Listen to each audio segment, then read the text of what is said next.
Bismillahirrahmanirrahim. Assalamualaikum warahmatullahi wabarakatuh. Baik, di dalam video kali ini saya bersama rekan-rekan saya ingin sedikit menjelaskan mengenai filsafatnya Ibnu Sina, dimulai dari bagaimana biografi Ibnu Sina, kemudian karya-karya Ibnu Sina, kemudian filsafat jiwa dan filsafat kenabiannya, kemudian ada juga tentang filsafat wujudnya Ibnu Sina. Yang pertama ada biografi dari Ibnu Sina, berikut penjelasannya. Biografi atau riwayat hidup Ibnu Sina. Nama lengkapnya ialah Abu Ali Al-Husain bin Abdullah bin Sina. Ia lahir di Absyana dekat kawasan Bukhara pada tahun 980 Masehi atau 370 Hijriah. Ibnu Sina telah mempelajari ilmu-ilmu agama, kesusastraan, serta pada usia 10 tahun Ibnu Sina telah hafal Al-Quran. Ilmu kedokteran baru ia pelajari pada usia 16 tahun. Ibnu Sina selain terkenal sebagai orang yang ahli dalam bidang kedokteran dan ilmu agama, ia juga ahli dalam bidang matematika, logika, fisika, metafisika, dan filosofi. Dan pada usia 18 tahun, Ibnu Sina mendapat predikat sebagai seorang fisikawan. Tak hanya itu, Ibnu Sina juga banyak mendalami masalah-masalah fikih dan menafsirkan ayat-ayat Al-Quran. Ia banyak menafsirkan ayat-ayat Al-Quran karena untuk mendukung pandangan filsafatnya. Dan pada usia 22 tahun, ayahnya meninggal. Setelah kematian ayahnya, Ibnu Sina mulai menyebarkan ilmu dan mencari ilmu baru.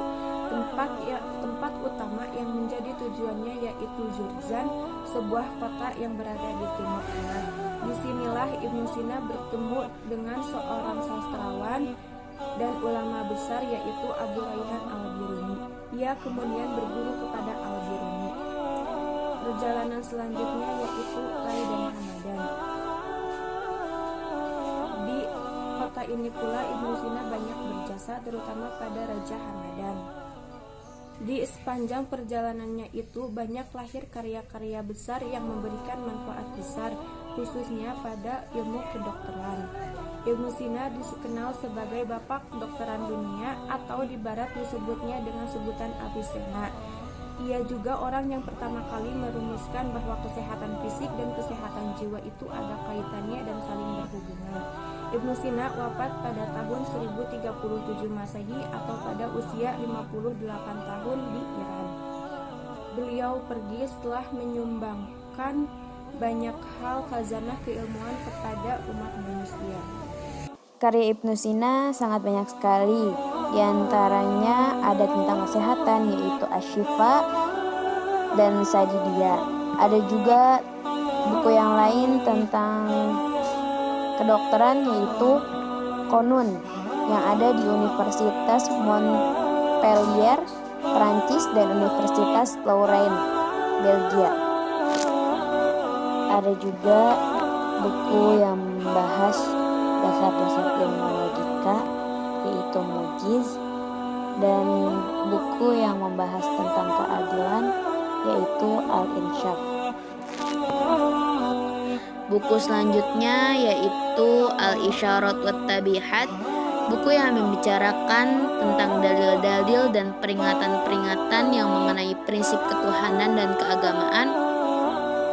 Dan An-Najah, buku tentang kebahagiaan jiwa. Ada juga buku tentang musik yaitu Al-Musyiqah, dan buku tentang filsafat yaitu Danesh Namesh dan Uyun ul Hikmah yang terdiri dari 10 jilid. Untuk kitab ini yaitu kitab Al-Hudud yang berisikan istilah-istilah dan pengertian-pengertian yang dipakai di dalam ilmu filsafat. Dan masih banyak lagi yang lain karyanya. Assalamualaikum warahmatullahi wabarakatuh. Di sini saya menjelaskan mengenai kenabian menurut Ibnu Sina atau pandangan Ibnu Sina.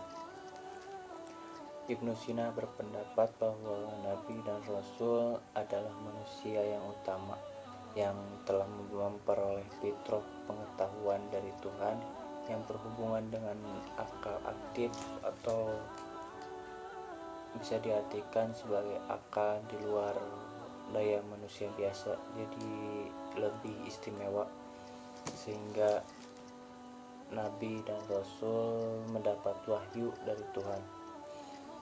Tuhan menganugerahkan kepada mereka akal yang besar, kuat, serta daya yang suci yang disebut Al-Qudsi atau lebih dikenal dengan intuisi suci yang diperoleh tanpa melalui latihan, jadi langsung dari Tuhan. Intuisi suci hanya dapat diperoleh manusia atas kehendak Tuhan atau pilihan Tuhan, dan Nabi dan Rasul merupakan kehendak Tuhan karena merupakan utusan langsung dari Tuhan.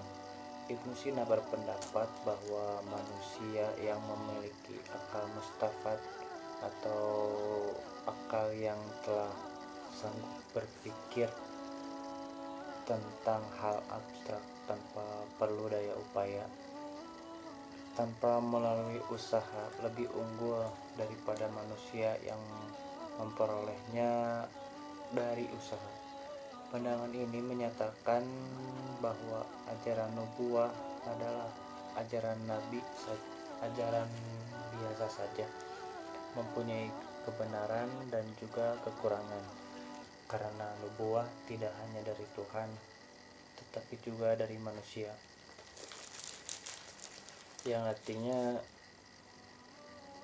ada kenabian itu mempunyai kebenaran karena emang utusan dari Tuhan, dan kekurangannya itu para nabi juga diangkat dari golongan-golongan manusia, bukan dari malaikat, jin ataupun yang lainnya, melainkan dari manusia.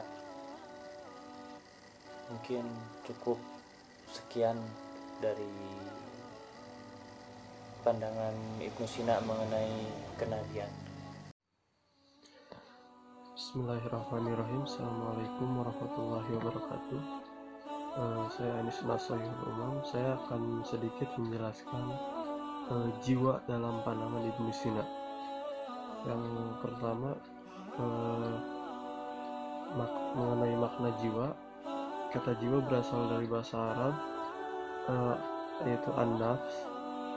An-nafs merupakan satu kata yang memiliki banyak makna dan dipahami sesuai dengan penggunaannya. Nafs terdapat dalam Al-Quran dengan makna yang berbeda. Terkadang ditunjukkan pada hakikat jiwa, yaitu terdiri dari tubuh dan ruh, sebagaimana dalam Al-Quran yang artinya, dan kalau kami menghendaki, niscaya kami akan diberikan kepada setiap-tiap jiwa petunjuk. Dan Allah tidak membebani jiwa seseorang melainkan sesuai dengan kesanggupannya. Selanjutnya, definisi jiwa menurut Ibnu Sina. Jiwa merupakan hakikat yang sebenarnya dari manusia. Jiwa merupakan kesempurnaan awal dalam pengertian bahwa ia adalah prinsip pertama yang dengannya suatu spesies atau jins menjadi manusia yang berinteraksi dengan nyata. Artinya, jiwa merupakan kesempurnaan awal bagi tubuh, sebab tubuh sendiri merupakan prasyarat bagi definisi jiwa, lantaran ia bisa dinamakan jiwa jika aktual di dalam tubuh dengan satu perilaku dari berbagai perilaku.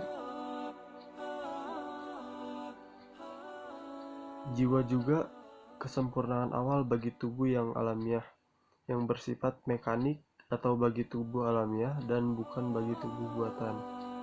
Yang dimaksud dengan mekanistik adalah bahwa fisik melaksanakan kesempurnaannya. Yang kedua, atau sifatnya yang berkaitan dengan manusia, yang tidak lain berbagai perilaku atau fungsinya dengan mediasi alat-alat tertentu yang ada di dalamnya. yaitu sebagai tubuh yang melaksanakan berbagai fungsi psikologis. Ibnu Sina mendapatkan sebuah kesimpulan mengenai jiwa, yaitu bahwa jiwa atau nafs manusia memiliki eksistensi sendiri, suatu eksistensi yang bersifat imateri yang memberikan kesempurnaan terhadap jasad yang bersifat materi. Ini artinya secara tidak langsung Ibnu Sina menolak pendekatan materialisme dalam memahami jiwa atau nafs manusia.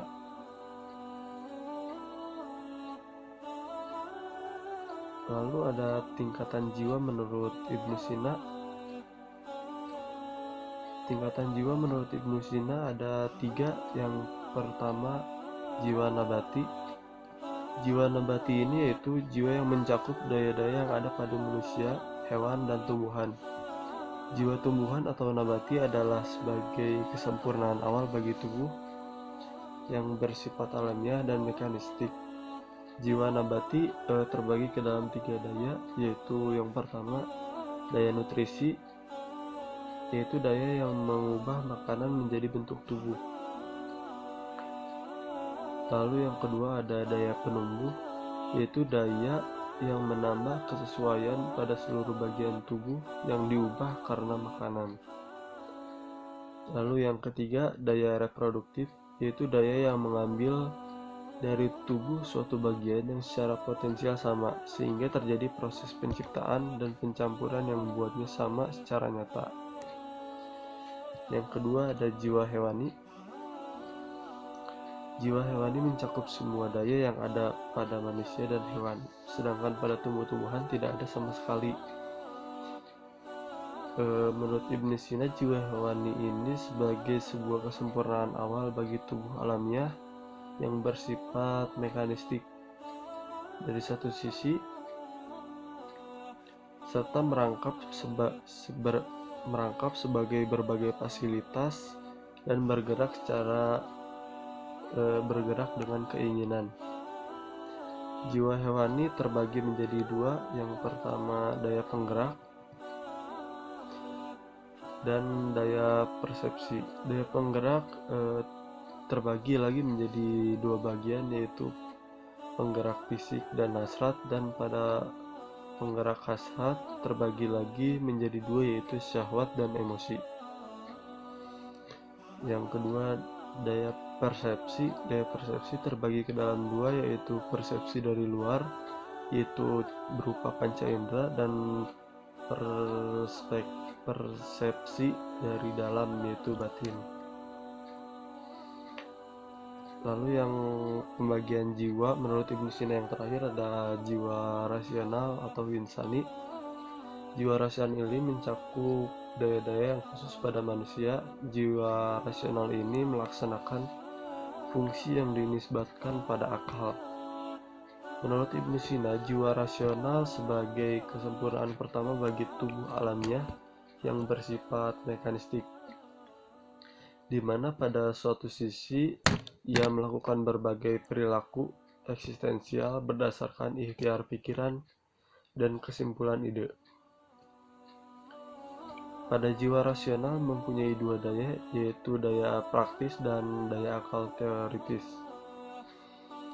Yang pertama, daya akal praktis. Daya akal praktis itu daya yang mendorong manusia untuk memutuskan perbuatan yang pantas untuk dilakukan atau yang ditinggalkan. Lalu yang kedua ada daya akal teoritis. Daya akal teoritis yaitu akal potensial, akal bakat, aktual, dan akal perolehan. Ya, sekian. Wassalamualaikum warahmatullahi wabarakatuh. Nah, di sini saya ingin sedikit menjelaskan mengenai filsafat wujudnya dari Ibnu Sina. Ibnu Sina terkenal dengan rancangan argumentasinya melalui kemungkinan atau dalil al-jawaz. Nah, Ibnu Sina membagi filsafat wujudnya ke dalam 3 bagian. Yang pertama itu wajibul wujud, yang kedua mungkin al-wujud, dan yang ketiga mumtani al-wujud. Wajibul wujud atau wujud niscaya adalah wujud yang senantiasa harus ada dan tidak boleh tidak ada. Kemudian mungkin al-wujud atau wujud mungkin adalah wujud yang boleh saja ada dan boleh juga tidak ada. Kedua-duanya boleh-boleh saja. Nah, dan yang ketiga adalah mumtani al-wujud atau wujud mustahil, yaitu yang keberadaannya tidak terbayangkan oleh akal. Berarti keberadaannya itu emang tidak boleh ada. Kemudian wujud alam semesta ini adalah wujud yang boleh ada atau wujud yang boleh saja tidak ada. Tapi kenyataannya sekarang alam sudah ada, berarti wujud alam ini termasuk ke dalam wujud mungkin. Nah, term mungkin di sini itu adalah adanya potensial, kebalikan dari aktual. Semisal seorang wanita muda yang sehat, misalnya bisa dikatakan potensial untuk hamil, tetapi ia tidak bisa hamil dengan sendirinya. Itu adalah makna mungkin yang dimaksud oleh Ibnu Sina. Wajibul wujud. Nah, wajibul wujud Ibnu Sina itu ada dua, wajibul wujud li zatihi dan wajibul wujud li ghairihi. Wajibul wujud li zatihi adalah keberadaannya yang emang ada karena zatnya. Kemudian wajibul wujud li ghairihi adalah ada karena ada penciptanya. Itu semisal alam semesta ini, alam semesta termasuk ke dalam wajibul wujud li ghairihi. Sekian penjelasan dari saya bersama rekan-rekan saya. Mohon maaf bila banyak kekurangan. Wassalamualaikum warahmatullahi wabarakatuh.